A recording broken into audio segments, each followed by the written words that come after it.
हम अपने भारतवासियों को अगर हम परम सुखी करना चाहते हैं तो केवल वस्तु और व्यवस्था से नहीं कर सकते, उनका बौद्धिक स्तर सुधरना चाहिए। आज हमारे समाज का बौद्धिक स्तर गिरता चला जा रहा है, बहुत चिंता का विषय है।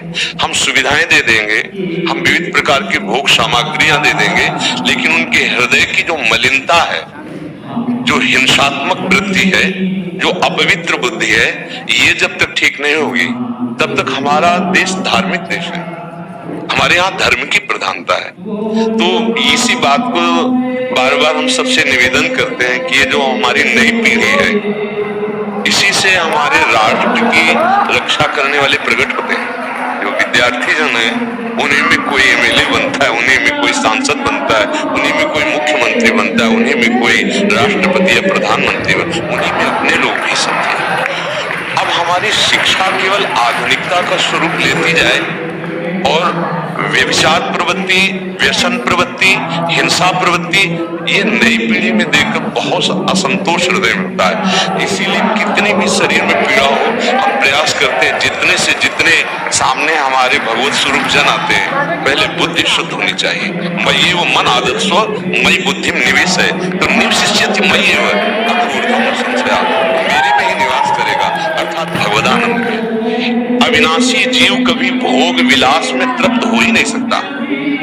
हम अगर अपने राष्ट्र की विशेष सेवा तो हमारे धर्म का परिचय, जैसे आप जन करते हैं, धर्म का हमारा क्या स्वरूप है, हमारे जीवन का लक्ष्य क्या है। हमें जितना राम जी प्रिय है, कृष्ण जी प्रिय है, उतने भारत देश हमारे लिए प्रिय है। जैसे राम भक्त, कृष्ण भक्त, वैसे हमारे भारत देश का हर जन जन हमारा आदरणीय और पूजनीय।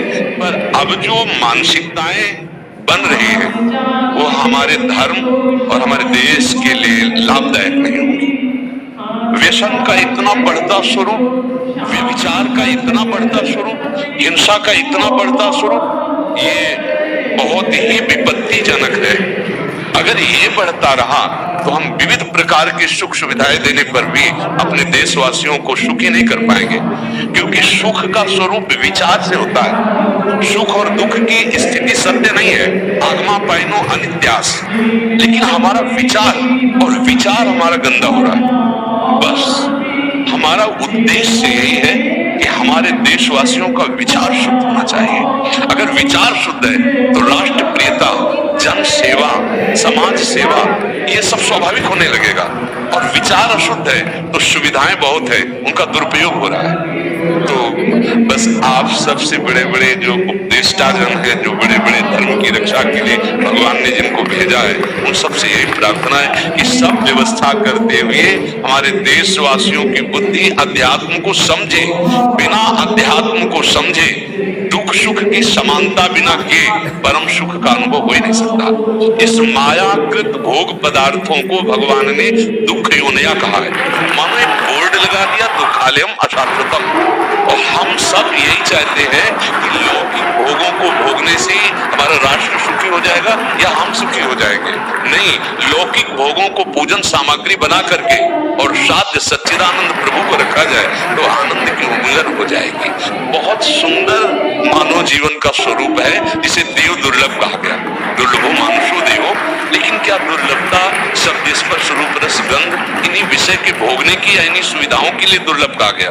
दुर्लभ है किसी सच्चिदानंद सुख के लिए। और उस सुख को तो हम भूले हुए, एकदम बहती हुए शब्द स्पर्श रूप रस गंध के प्रवाह में चले जा रहे हैं और इसी को सौभाग्य समझ रहे हैं कि हमें सुख प्राप्त हो रहा है। नहीं, हम सबसे प्रार्थना करते हैं कि आप अपने धर्म को समझिए। आप अपने स्व को जहां जहां स्थापित करते चले जा रहे हैं, आप उसे गंदा करते चले जा रहे हैं। मदिरा में, हिंसा में, द्यूत कीड़ा में, व्यभिचार में, इसे दोष नहीं समझा जा रहा है। और हमारे शास्त्र और हमारा धर्म इसको निषेध करता है।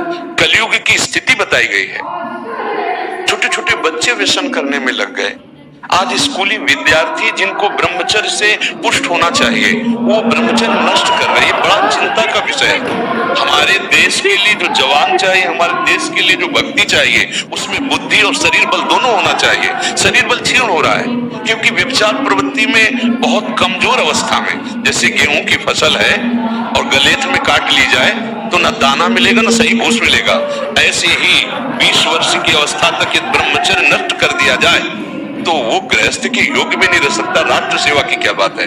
हमारे राष्ट्र सेवा के लिए बहुत विशाल हृदय की आवश्यकता है, हमारे शरीर को बहुत स्वस्थ रखने की आवश्यकता है, तभी हम समाज सेवा, राष्ट्र सेवा। तो शरीर और बुद्धि दोनों का स्वस्थ होना बहुत आवश्यक है। तो शरीर को तो नष्ट किया जा रहा है विषय भोगों में।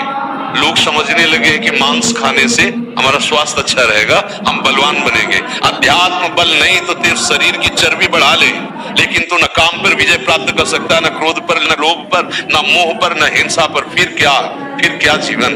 तो इसीलिए हमारा बार बार हृदय में सबसे प्रार्थना है, जिस संत भगवान भी आते हैं कि देखो इस समय आवश्यकता विचार शुद्ध करने की है, आहार शुद्ध करने की है, आचरण शुद्ध करने की है। हमारे देश ने चरित्र की पूजा की है। रावण किसी बात में कम नहीं था।